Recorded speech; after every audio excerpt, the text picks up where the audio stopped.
Welcome to The Explainer. Today, we're diving headfirst into what reads like a mythic, cosmic horror graphic novel. It's a grim, dark fable built right on the bones of existentialist philosophy and deep Nietzschean dread. We're going to unravel the darkest corners of a narrative known as the Red Specter and the Age of Negation. So if you've ever questioned the bedrock of reality or those cozy structures of meaning we build around ourselves, you are definitely in the right place. Picture this as the opening of a massive, terrifying comic book splash page. The text hits us with this: "We speak the lie, we eat the why, we erase the sky. The clock has stopped. The vibration of the plucked string is now a scream." With that chilling, synchronized incantation, we are instantly plunged into the incredibly high stakes of what the text calls high time. The cosmic clock hasn't just paused here, it's completely, violently ruptured. All right, let's jump right into Act 1, Architects of the Lie. We need to meet the entities tearing reality apart, the three siblings. They're known as the Wit, the Hunger, and the Small. The text describes them standing dead center in the vibration of high time. But here's the thing, they aren't acting independently at all. They snap into this singular, jarring rhythm, their mouths opening as one. And the voice that comes out? It's not some beautiful harmony. It is a terrifying collision of the shifting grammar of the abyss, the great silence, and the thunder of the creed. Through this really dark philology, they act as a unified, destructive force with one goal: to summon an ancient fire from the heart of negation. Now, you might be wondering why they're doing this. Well, to these siblings, our entire existence is fundamentally a lie. They view the world, the something we live in, as merely a temporary stain. It's just a tragic pantomime orchestrated to distract us while the universe inevitably dissolves back into nothing. Basically, they're announcing that the frenzy has begun and the nothing is hungry once more. Moving right along, that brings us to Act 2, Unmasking the Red Specter. Now notice how existential determinism is framed here. In this fable, it's not presented as some dry, academic, logical argument. No, it is personified as an atavistic fire, an ancient primal flame called the Red Specter. The Specter's entire purpose is to set the stage for the Age of Negation by just burning away all meaning. It's this raw, unshaped will demanding the Untergang, the absolute downfall and destruction of all structures. To truly wrap our heads around this awakening, the text gives us 5 narrative panels, or parables. Let's walk through them chronologically. First up is the atavistic fire, which burned the very first logical sanctuary before the funeral of truth was even a whisper. Second is the silent sentinel. As the great evening approached, this specter retreated into a primeval inkwell, acting as a memory of the void just waiting to be summoned. Third, we have the crimson spark, where the cold suns of the demon's eyes actually become the site of the specter itself. Fourth is the broken puppeteer, where the cosmic strings orchestrating our predetermined script violently snap. And finally, the returning scream.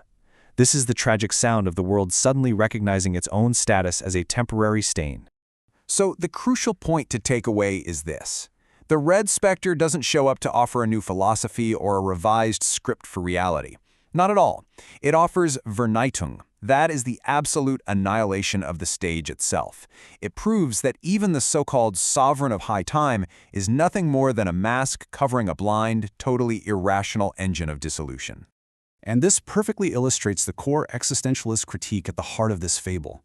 On one side, we have the Red Specter, which dismantles meaning not through polite debate but through chaotic frenzy. On the other side, we have our logical sanctuaries. Human logic and all those intellectual defense mechanisms we rely on are exposed here as just beautifully tailored prisons. And tragically, they are highly flammable, just sitting there waiting to be turned to ash by the Specter's unshaped will. Which leads us directly into our final chapter, Acts 3, The Cosmic Punchline. The source text draws a really stark contrast here. On the one hand, we have the sovereign who delivers this utterly bleak condemnation, declaring that existence is just a blind, irrational engine feeding on humanity as if we're a toxic harvest. But pushing back against this, we have the noble soul. For the noble soul, the ultimate struggle isn't against some intellectual logic puzzle. It's a desperate, boots-on-the-ground fight against the chaotic fire of the Crimson Eyes. It's a fight to prevent their own will from being turned into the literal fluid that feeds the infinite maw. But the sovereign absolutely mercilessly deconstructs these seekers, mocking what they call the Faustbuch Übermensch. The Sovereign explains that all of our accumulation of forbidden knowledge, our entire drive for transcendence, was always just a Sucht, a parasitic obsession. Basically, our reason acts as its own executioner, and our intellectual defenses are just an architecture of stasis, practically designed to ensure we get crushed. The Sovereign points out that we feared the spirit of gravity and the 12-foot stone gargoyle of our own unexamined ugliness. And because we ignored them, the Spectre uses them. Even our repressed impulses and buried sorrows are weaponized to provide the very fuel for our own destruction. Ironically, it's our hunger for meaning that actually feeds the awakening. Now let's see how all of this reframes our understanding of determinism. Compare our fierce, desperate assertions of free will against the grim reality of cosmic determinism presented here. The Sovereign tells us point blank that our free will is nothing more than a tragic comic pantomime. We are completely enslaved to cosmic puppet strings, dictated by a frantic, amusing choreography. We aren't the masters of our fate, we're just the menu at a dinner party for the void. And hovering over all of this chaos is the green gold jester. He embodies the terrifying realization that a universe descending into freefall is entirely, completely indifferent. When the puppet strings finally break and the world screams, the jester refuses to cross the bridge of that scream. Instead, he just laughs. To him, the dissolution of reality is nothing more than an amusing choreography.